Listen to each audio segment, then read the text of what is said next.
Welcome back to Indiana News Desk. I'm Joe Wren. More than half of basic science research in the United States is done at universities. But academic leaders say a patent reform bill going before the Senate would cripple their ability to invest in new ideas. Josh and Lynn explains what's in the bill and why some say tougher restrictions are necessary to prevent frivolous lawsuits. Indiana University professor Richard DeMarchi has a long list of patents to his name. He develops drugs based on genes in his labs at IU, drugs that can be patented. Universities play a seminal role in the inventive process of finding these new inventions because they're the sorts of things that simply can't be planned or mapped.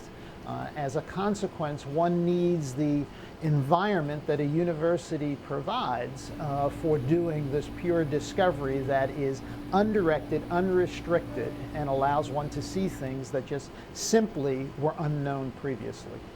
Here's an example of how the patent process can work. After DeMarchi discovers a new compound, the university files a patent application. Biotech companies can then license that application and continue to develop the drug. Sometimes more than one company gets involved. A smaller biotech firm does experiments to determine if the drug can be commercialized. Then a larger company like Eli Lilly, for example, steps in to do much larger, much more expensive mass trials and complete the commercialization process. The final patent then reflects the final compound. At every step of the way, patents, and the security that comes with them, are what encourage investors and firms to put in their money. It is a very precarious relationship between the financial community and those that do the work that bring forward these inventions. And in the absence of a robust system that encourages people to take risk with their money, and allow us to do the work that we do in finding these new inventions, we may be doing ourselves great harm in the ability to find these new drugs that we all desire. On December 13th, the U.S. House of Representatives passed the Innovation Act. It's a bill intended to target so-called patent trolls, people or companies who buy patents solely to sue other people for infringing on those patents.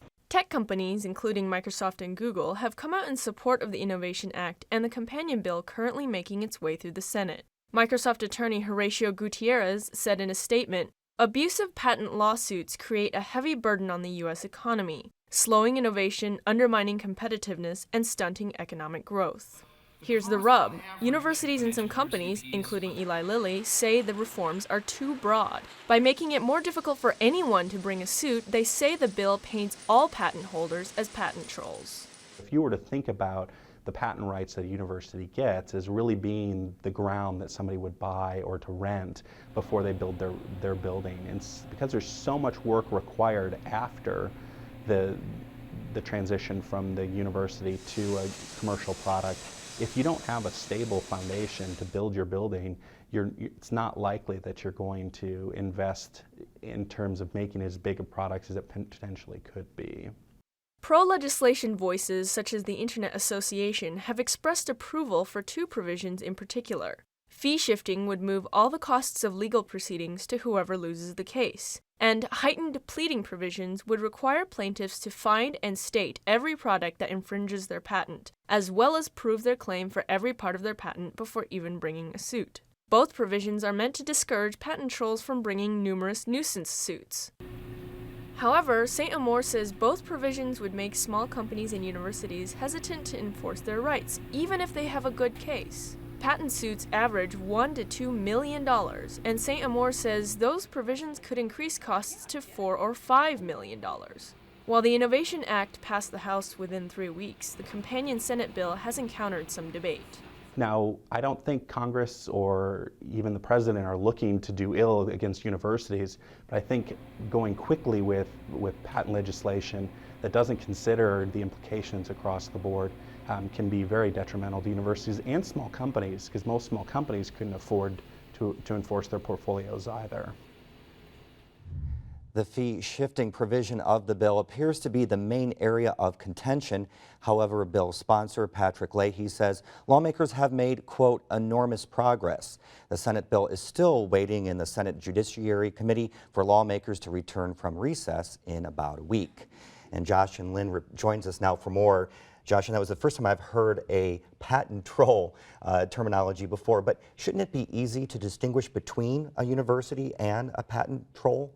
Well, yes and no. Universities, patent trolls, and some firms are what's known as NPEs, non-practicing entities. That means they own or file for patents, but they don't produce a product to go with that patent.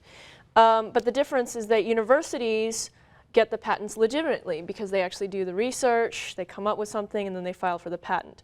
Patent trolls just buy the patents from others and then sue because they have those patents. That's why they're known as patent assertion entities, or PAEs, which some people say is the more precise term than just patent troll. We just had a patent reform bill go through in 2011. Why do we need another bill to pass? Well, the 2011 bill only addressed certain parts of the patent system. The main change was that it changed from a first to invent to first to file system, which means that the person who gets the patent will be the first person who filed, even if somebody had invented it before. And that brought the system more in line with international patent systems, but it didn't really do anything to address nuisance suits. So does the 2014 bill address everything then that's left? Not even close. There's a massive backlog at the U.S. Patent Office. It takes 2 to 5 years now to get a patent, and tens of thousands of dollars in legal fees. So the U.S. system has been consistently ranked as the best in the world, but that massive backlog could soon threaten that standing. You mentioned that it's about, what, $4 to $5 million for a lawsuit. Why so expensive for patent reform?